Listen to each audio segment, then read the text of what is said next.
Sometimes the cruelest thing you can do to someone who betrayed you isn't killing them. It's succeeding so completely that they spend the rest of their life knowing they created their own destroyer. She stood in chains before the Shadow Pack's council, still wearing the mating mark of the man who'd just sold her for 3 territories and a ceasefire. The silver bit into her wrists, but she didn't flinch. She'd learned not to show pain years ago, back when Marcus first started looking at her like a problem that needed solving instead of a mate worth protecting. The council chamber reeked of old blood and wet stone, nothing like the sun-warmed pine of her former pack's hall. Former. The word tasted like ash. The Shadow King circled her like a predator, examining damaged goods. He was bigger than she'd expected. Yet the rumors called him a monster, a wolf who'd torn through 5 pack leaders in a single night to claim his throne. But the rumors hadn't mentioned the cold intelligence in his eyes, the way he moved with the absolute certainty of something that had never once questioned its right to take whatever it wanted.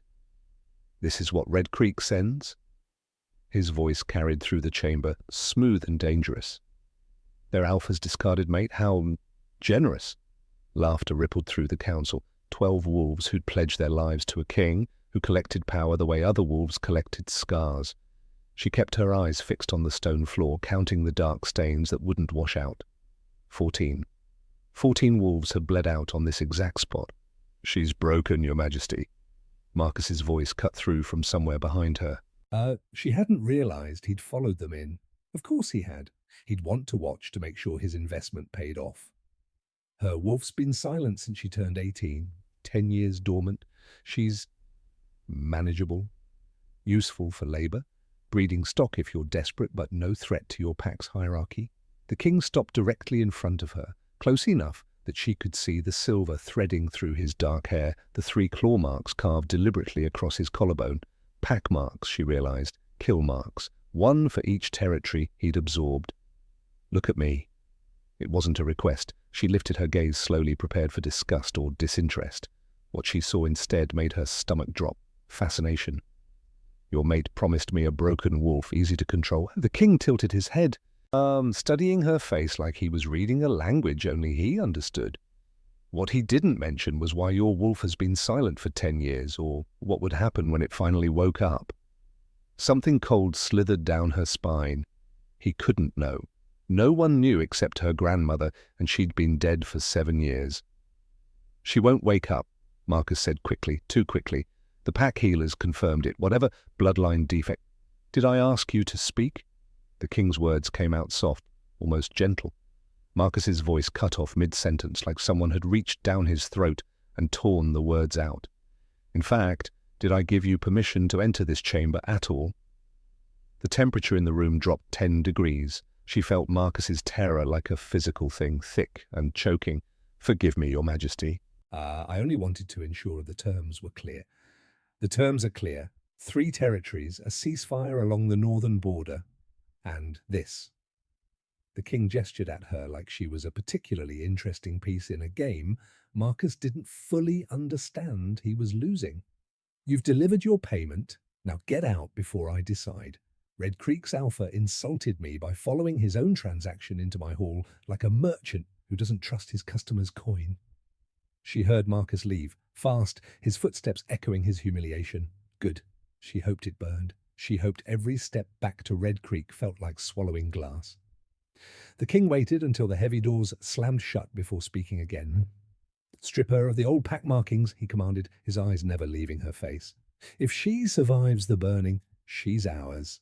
The council moved as one, rising from their seats with the fluid synchronization of wolves who'd hunted together for years. A female with white blonde hair approached, carrying a silver blade that glowed faintly in the torchlight. Not moon silver, something older. The metal hummed with a frequency that made her teeth ache. "Kneel," the king said. She didn't move. Couldn't. Her body had locked up, some primal part of her brain screaming that kneeling meant dying, that once she went down she'd never get back up. The king's hand shot out, fingers wrapping around her throat, not squeezing, just holding. A promise. "I can force you, it'll hurt worse, your choice." She knelt. The stone floor was cold through her thin dress, the same dress she'd worn to the mating ceremony 3 years ago, back when she'd still believed Marcus's promises about forever. He'd made her wear it today, one final cruelty. The female with the blade moved behind her. She felt fingers at the nape of her neck, tracing the raised skin where Red Creek's triple moon mark had been burned into her flesh at 16. Standard pack practice. A way to mark ownership, to make sure runaway wolves could always be identified and returned. "This will hurt," the female whispered, almost apologetic. "Most don't survive. The mark removal opens something, breaks bonds that were never meant to be broken. Your body will fight to keep the connection, even if your mate severed it first." She felt the silver blade heat against her skin. The first touch was like lightning traveling straight down her spine. Her body arched involuntarily, chains snapping taut as every muscle locked in agony. The smell of burning flesh filled the chamber. Her flesh, her identity being carved away one layer at a time. But that wasn't the worst part. The worst part was feeling Red Creek's pack bond shatter. She'd barely noticed it before, that constant background hum of connection to 200 wolves she'd grown up with. It had faded after Marcus rejected the mate bond, becoming more of an echo than a song. But it had still been there, proof that somewhere she belonged. Now it was gone, the blade carved deeper, following the pattern of the original mark in reverse. She tasted copper, had bitten through her lip without realizing it. The king watched with clinical detachment, like he was observing an experiment rather than torture. Her ex-mate had condemned her to a ritual that killed most wolves. And severing a pack bond this violently could stop a heart, could send a wolf's mind spiraling into madness, and Marcus knew that. He'd been at the ceremony when his own father had ordered a traitor's marks burned away. The wolf had died screaming. He'd miscalculated badly, because as the blade finished its work and the female stepped back, as her vision swam and her chest heaved for air that wouldn't come, she felt it. This wasn't rejection, this was erasure. Everything she'd been, every connection that had defined her existence, burned away until she was nothing but flesh and bone and chains. And somewhere deep inside her dormant wolf, something ancient began to stir. It started as a vibration, so low she thought she'd imagined it. Then it grew, building in her chest like thunder rolling in from a distant storm. The chains around her wrists started to rattle just slightly, just enough. The king's eyes narrowed. Interesting. Her body was failing. She could feel her heartbeat becoming erratic, her lungs forgetting how to pull in oxygen. But beneath the dying, beneath the agony of erasure, something was waking up. Something that didn't need pack bonds or mate marks or permission to exist. Something that had been waiting 10 years for exactly this moment. The last thing she saw before her vision went dark was the king's expression shifting from detachment to recognition. Not fear. Wolves like him didn't know fear, but something close. Respect. Her body hit the stone floor, blood pooling beneath her from the carved-away mark. The council chamber fell silent except for her labored breathing. "Get her to the healer," the king ordered. And double the guards on her cell. If she survives the next 6 hours, we'll see what wakes up with her. He crouched beside her unconscious form, studying the fresh wound where Red Creek's mark had been. The skin around it had already started to change, not healing, transforming. The scarring was forming a pattern he'd only seen once before, in a book his father had made him burn. "Your mate thought he was trading away a broken wolf," he murmured, though she couldn't hear him. "He just handed me the one thing every Shadow King has spent 3 centuries trying to kill." He stood, his coat swirling around him like a living shadow. "Let's see if you're worth the war he just started." She woke to screaming. It took her 3 full seconds to realize the sound was coming from her own throat. Hands pushed her down, strong hands, too many of them. She thrashed against the restraints, silver burning into her wrists and ankles, but the pain felt distant, wrong, like it was happening to someone else's body. "Hold her still!" The voice was sharp, male, edged with panic she didn't understand. The silver should have killed her. She'd seen wolves die from less contact, watched her cousin convulse for 20 minutes after a silver-laced arrow pierced his shoulder. The healer had cut the metal out within seconds, and he'd still lost the arm.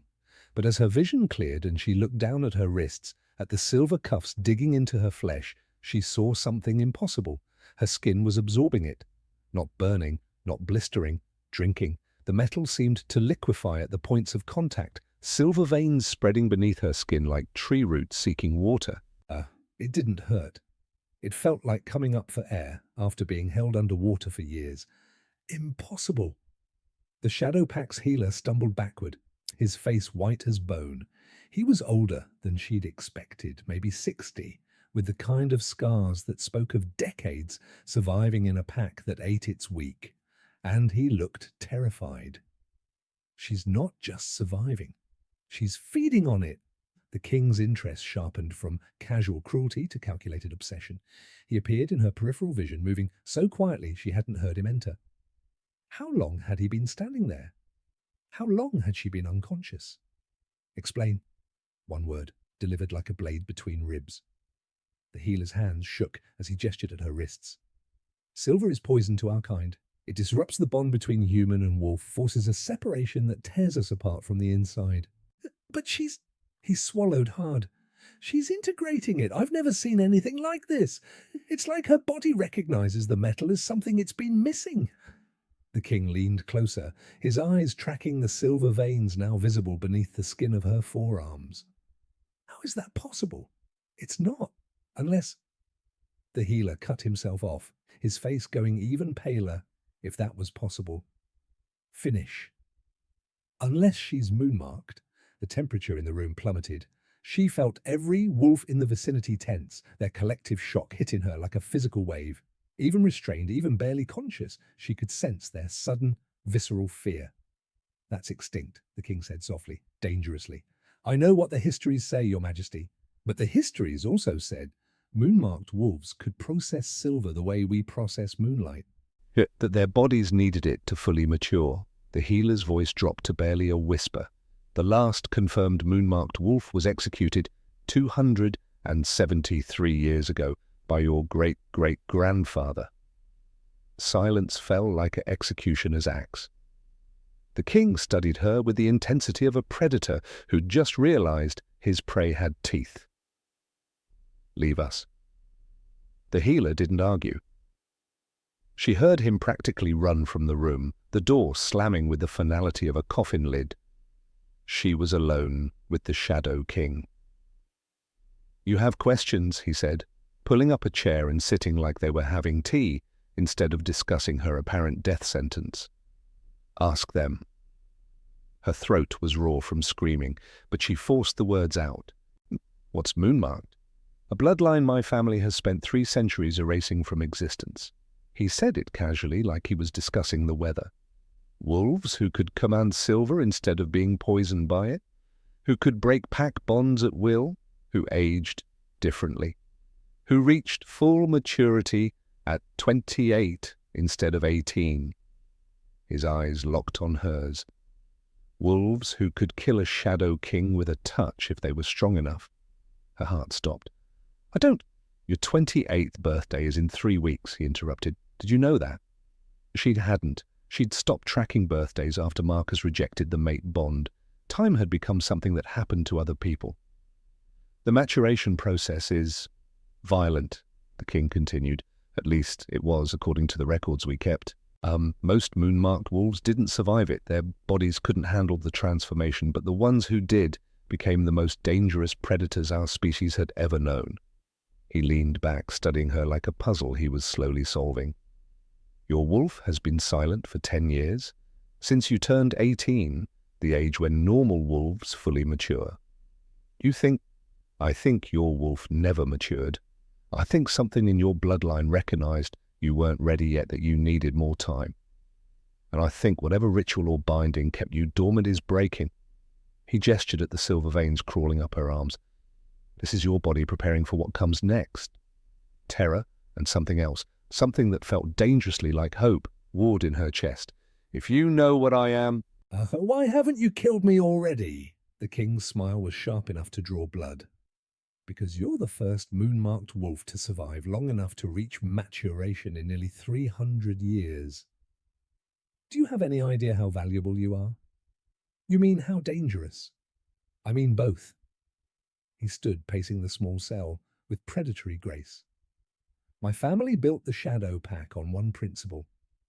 Eliminate threats before they eliminate us. Moonmarked wolves were the greatest threat we'd ever faced, so we hunted them, every single one.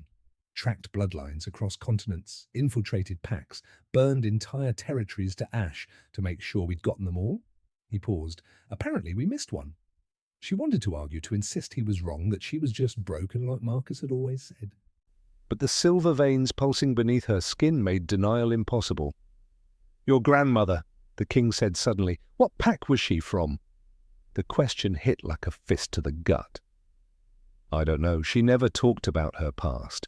She just appeared in Red Creek one day, pregnant with my mother, and the Alpha took pity on her." "Took pity," he repeated, his tone suggesting he didn't believe in pity, or recognized what she was and decided harboring her was safer than driving her away. He moved closer, crouching so they were eye level. Did she ever touch silver, cook with it, wear jewelry made of it? She thought back, memory unreeling like thread from a spool.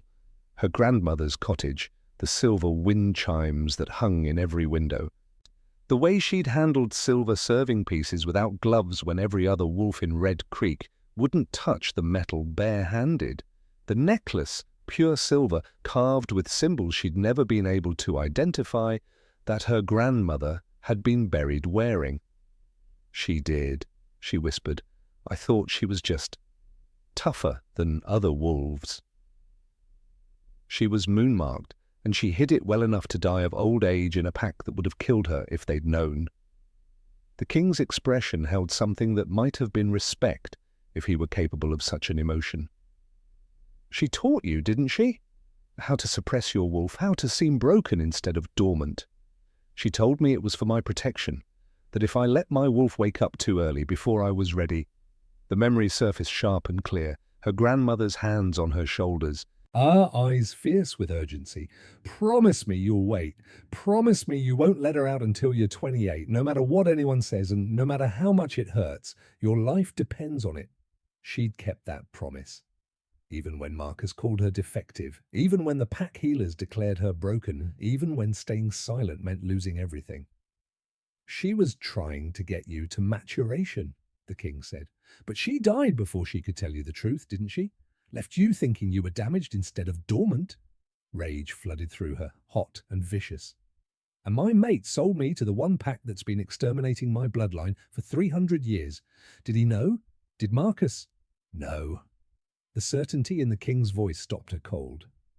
"If Red Creek's Alpha knew what you were, he would have killed you himself years ago.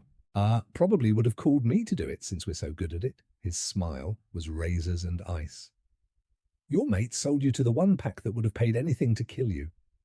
He's either the unluckiest bastard alive, or you hid what you are so well, even you forgot." She hadn't forgotten. She'd been silenced, and now, locked in the territory of wolves, bred specifically to slaughter her kind, the binding was breaking. The king watched understanding dawn across her face. "You're starting to see it now, aren't you? The impossibility of your situation. You're 3 weeks from a transformation that might kill you. You're surrounded by wolves whose ancestors made a blood oath to exterminate yours. And the mate who sold you has no idea he just handed me the one weapon that could destroy everything my family built. So why am I still alive? Because I'm trying to decide which is more valuable, killing you before you become a threat, or keeping you alive long enough to see what you become." He straightened, moving toward the door. "The silver feeding will continue. Your body needs it to prepare for maturation. We'll increase the dose daily. And if I survive?" He paused at the threshold, looking back over his shoulder. "Then we'll see if the legends about your kind were true, if moonmarked wolves really can kill Shadow Kings with a touch." His eyes glittered in the dim light. "Should make the next 3 weeks very interesting." The door slammed shut, locks clicking into place with mechanical precision. She sat in the darkness, silver veins glowing faintly beneath her skin like captured starlight, and felt her dormant wolf stir again, stronger this time, hungry, Somewhere in the compound, she heard wolves howling, a warning, she realized. The king was alerting the pack that something dangerous had entered their territory. They just didn't know it had been delivered, gift-wrapped by an alpha too stupid to recognize what he'd possessed. Her grandmother's voice echoed through memory. When the binding breaks, when your wolf finally wakes, you'll understand why we hide, why we wait, why we survive, no matter the cost. She understood now. She was 3 weeks away from becoming the thing the Shadow Pack had spent 3 centuries trying to destroy. And the king who'd built an empire on the graves of her ancestors was going to help her get there. Whether he survived what came after, that was still an open question. This story continues in part 2.